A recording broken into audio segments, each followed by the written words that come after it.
Olá, você que me assiste, Deus abençoe todo o teu dia no nome de Jesus. Estou aqui com você com mais um título maravilhoso da Palavra de Deus e uma revelação de Deus para a tua vida e para a minha vida, com o título Porque Deus me confiou algo tão grande? Porque Deus me confiou algo tão grande? Vamos orar e depois vamos meditar neste assunto. E a palavra de Deus falará comigo e com você e nos dará muita vida, muita alegria no nome de Jesus. Oremos. Pai Santo, no nome de Jesus, agora glorificamos o teu nome, exaltamos o teu nome, ó Deus, porque o Senhor é bom, porque o Senhor está conosco. Porque o Senhor sabe das nossas necessidades, o Senhor sabe das nossas tristezas, das nossas alegrias, dos momentos difíceis que passamos, mas também é um Senhor que nos produz momentos alegres, ó Deus, momentos de glória, momentos de satisfação, porque o Senhor é Deus e nós acreditamos, nós confiamos no Senhor. Por isso, Deus, te agradecemos por este dia. Colocamos as nossas vidas e os nossos familiares e amigos nas tuas mãos, pedindo ao Senhor para ser conosco neste dia e nos dar a graça, ó Deus, de vivermos um dia feliz na presença do Senhor. E eu e esta pessoa que ora comigo agora, oramos no nome de Jesus. Amém. Porque Deus me confiou algo tão grande? Esta é uma pergunta para o título da nossa mensagem e nós vamos ler a palavra de Deus e vamos dividir este capítulo 15 de primeiro livro de Samuel em alguns assuntos e este é o primeiro deles. Vamos ler então 1 Samuel capítulo 15, que diz assim no versículo 1 até o 3.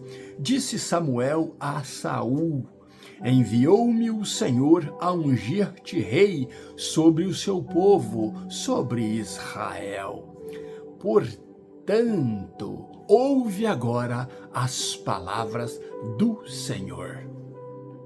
Versículo 2. Assim diz o Senhor dos exércitos: castigarei a Amaleque pelo que fez a Israel quando se lhe opôs no caminho quando este subia do Egito. Versículo 3. Vai agora, ordem de Deus a Saul, vai agora e fere a Amaleque, a tudo que tiver, nada lhe poupes. Matarás a homens, mulheres, meninos e crianças de peito, bois, ovelhas, camelos e jumentos. Que coisa grande, que coisa enorme, tremendo. Agora o profeta Samuel vem trazer a Saul. Vamos falar deste assunto agora e você vai entender a história de Israel, a história do povo de Deus, como Deus trata o seu povo e como Deus trata também a igreja do Senhor Jesus, porque hoje somos o Israel espiritual de Deus. Vamos voltar um pouco ao passado e entender que depois daquela questão ali de Jonatas ter comido mel e Saul ter jurado que quem botasse alguma coisa na boca morreria, e agora Saul está, numa situação difícil, porque o povo sabe que o próprio filho dele errou segundo o olhar de Saul. Mas quem tinha errado mesmo era Saul em impor uma coisa tão forte, tão pesada para o povo. O que acontece é que o povo, então, tocado por Deus, livra Jonatas da morte das mãos do próprio pai. Saul, então, parece que fica bem com aquela situação, porque, na verdade, ele não queria mesmo que o filho morresse. Ele só teria que cumprir a sua palavra e ele jurou diante de Deus que o faria. Mas o povo interferiu e disse: não, Deus tem dado um tamanho livramento para nós e ele não merece morrer, ou morramos todos nós primeiro por ele, antes que caia um fio da sua cabeça. Não foi assim que meditamos na passagem passada? né, na meditação passada. Bom, então, vemos entre o versículo 46 até o 52, até o final do capítulo 14, é que ali um pouco da história, né, ou toda a história de Saul muda ali. Saul, então, assume ali o reinado. Saul agradou ao povo em não ter matado o seu filho. Ele assumindo realmente o reinado ali, volta ao controle da situação, volta a ter um exército forte. O que acontece é que parece que Saul tem muitos anos depois disso de sucesso. Saul combate nesse período desses muitos anos aí de sucesso, ele combate as 6 nações. E uma delas era os amalequitas, que acabamos de ler. Saul combateu os moabitas, os amonitas, né, os filisteus, e foi combatendo uma nação atrás da outra, até chegar nos amalequitas. Dá aproximadamente 6 nações com seus povos. Saul, ele derrotou reis. Saul teve um período de sucesso na vida dele, mesmo ausente, né, da direção de Samuel, né, porque Samuel se ausentou dele, mas ele teve um período que parece que foi de graça de Deus na vida dele, fazendo-o homem de sucesso, um rei de sucesso. E a Bíblia diz que Saul foi tão inteligente, no final do versículo 14, que ele, lembra daquele tio que fez pergunta para ele, né? O tio Ner, que perguntou o que o profeta falou com você no primeiro encontro dele com Samuel. Esse tio dele, né, o único tio que ele tinha também um filho, e esse filho era Abner.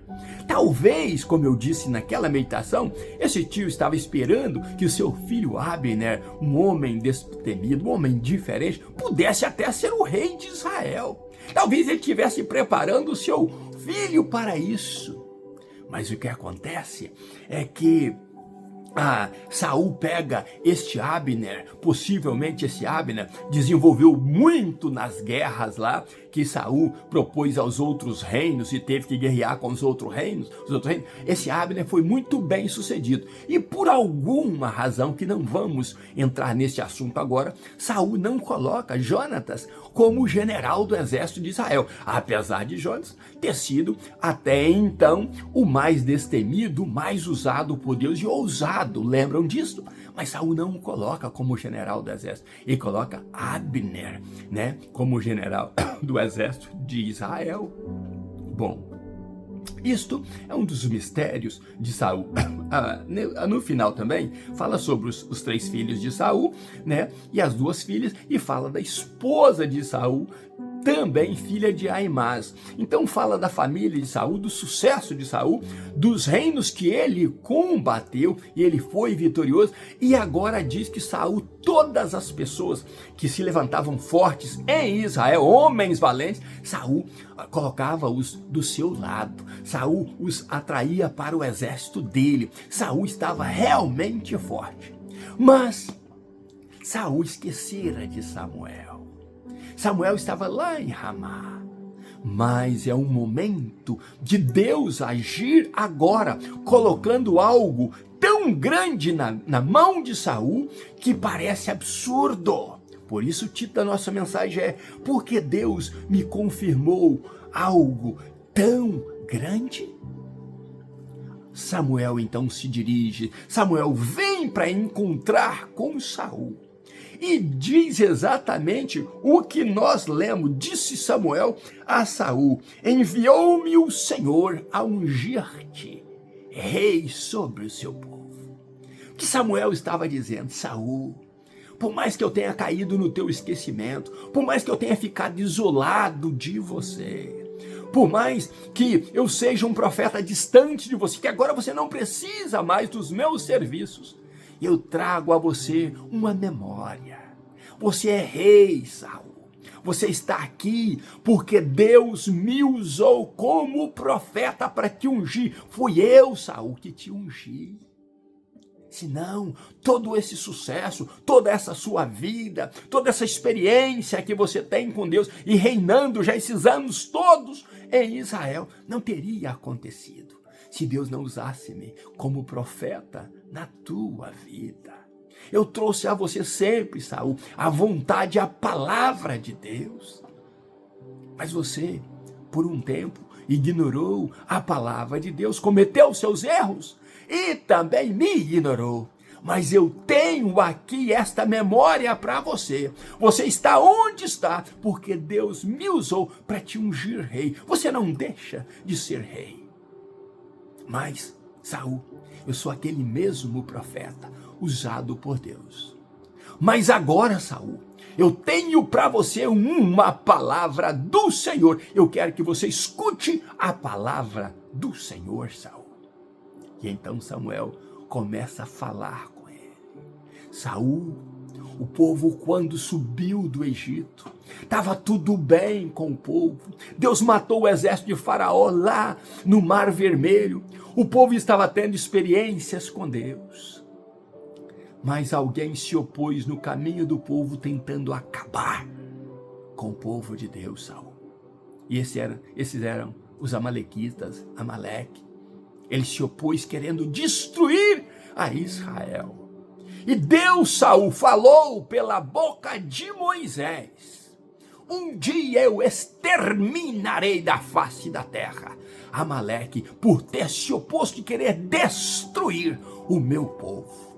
Não ficará sua memória na terra. Olha que lindo, Deus estava usando Samuel para falar com Saul.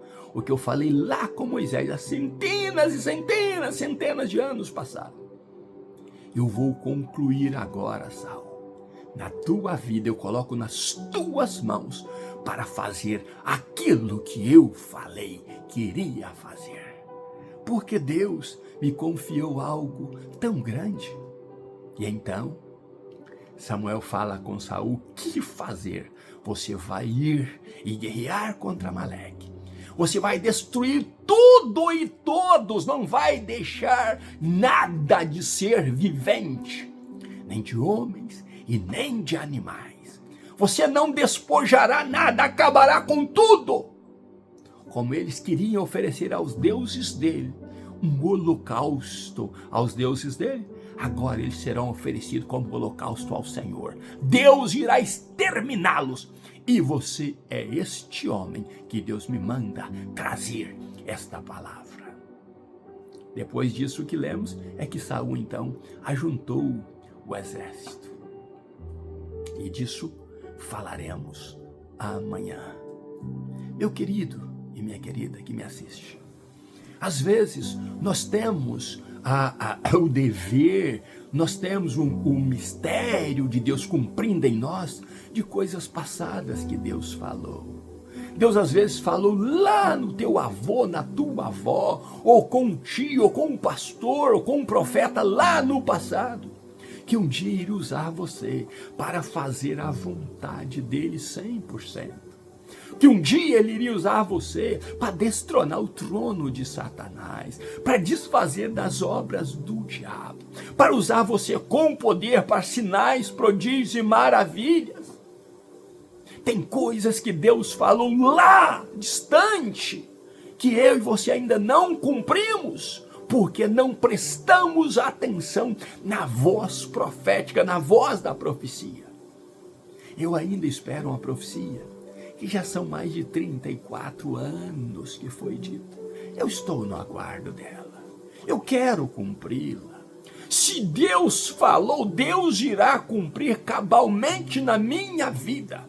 Parte de coisas que Deus falou para minha mãe cumpriram literalmente na minha vida. Parte de coisas que o profeta e profecias que alguns profetas falaram se cumpriram na minha vida. E muitas das profecias que eu entreguei para muita gente se cumpriram já e outras ainda cumprirão. Todas elas, quando a boca de Deus fala, devemos prestar atenção. E agora ali estava Samuel, o profeta que te ungiu, rei. Ele não morreu, ele não caiu no esquecimento, ele continua sendo tão somente um vaso de Deus, um profeta de Deus, para falar a você, ó rei, agora. O que que você vai fazer para concluir algo que Deus disse lá no deserto, assim que passaram o Jordão e começaram a caminhar para a terra prometida? Deus falara lá: hoje você é rei, hoje você reina sobre esta nação que Deus colocou nesta terra, mas você é o homem que Deus está colocando na tua mão para cumprir o que ele disse a Moisés que iria fazer. Quantas vezes eu e você esquecemos das profecias? Quantas vezes eu e você ignoramos a voz profética? Quantas vezes eu e você pensamos que Deus quer nos colocar numa rede de balanço, no comodismo, para vivermos as nossas vidas? E é necessário lembrar da palavra que Deus disse há tempos atrás. Não importa a quantidade de anos, o que Deus falou na tua vida, o que Deus usou um profeta para falar com você, Deus irá cumprir. Deus irá fazer. Deus não é Deus para mentir. E o que Deus coloca nas suas mãos, nas minhas mãos, é porque Ele acredita, Ele sabe que somos capazes de fazer. Às vezes, nós somos frouxos porque queremos ser, porque nos acomodar na situação talvez é melhor. Mas Deus não chama covardes. Deus não conta com frouxos. Deus conta com homens e mulheres de valor. Homens e mulheres igual Jonatas. Eu estou disposto a morrer se necessário for. Se morrer glorifica o meu Deus, eu morrerei de forma íntegra, sem medo. Buscamos hoje mais a Deus e peçamos a Ele para que Ele levante homens e mulheres valorosos para os nossos dias. Os dias estão maus. Às vezes acreditamos que o político tal, que o governador tal, que o presidente tal irá solucionar os nossos problemas. O meu problema e o teu, só Deus solucionará. O mundo jaz no maligno. A tendência é piorar. Não é acreditando em homens que vamos ter a proteção, a bênção de Deus. Não é confiando em homens que teremos sucesso. A Bíblia diz: feliz é o homem que põe no Senhor Deus a sua confiança. Eu e você precisamos confiar em Deus, porque pode ser que Deus coloque algo tão grande nas nossas mãos para fazer. E precisamos ser capazes. Precisamos nos colocar nas mãos de Deus para Ele nos capacitar. Vemos aqui Deus dando mais uma chance para Saul fazer plenamente, completamente a vontade dele. E Deus deu até os tópicos, os mínimos detalhes, como deveria ser feito. Era como se Deus mandasse Samuel para dizer: Saul, eu vou te dar mais um momento de graça na tua vida. Eu vou te encher de graça nesse momento. Eu vou acreditar em você uma vez mais para você concluir a minha fala, a minha vontade. Saul, não me faça mentiroso. Não me faça um Deus que fala e não cumpra, Saul. Eu estou depositando nas tuas mãos.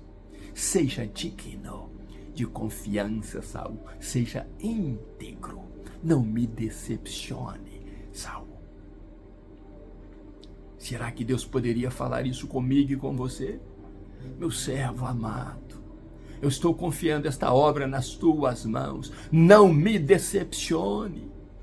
Eu estou colocando algo grande para você fazer com integridade, com pureza, com honestidade nas tuas mãos. Não me decepcione. Eu já falei que iria concluir isso na tua vida, no teu tempo. Não me decepcione. E às vezes nós decepcionamos a Deus. Quantas vezes eu quis ter feito melhor e não fez?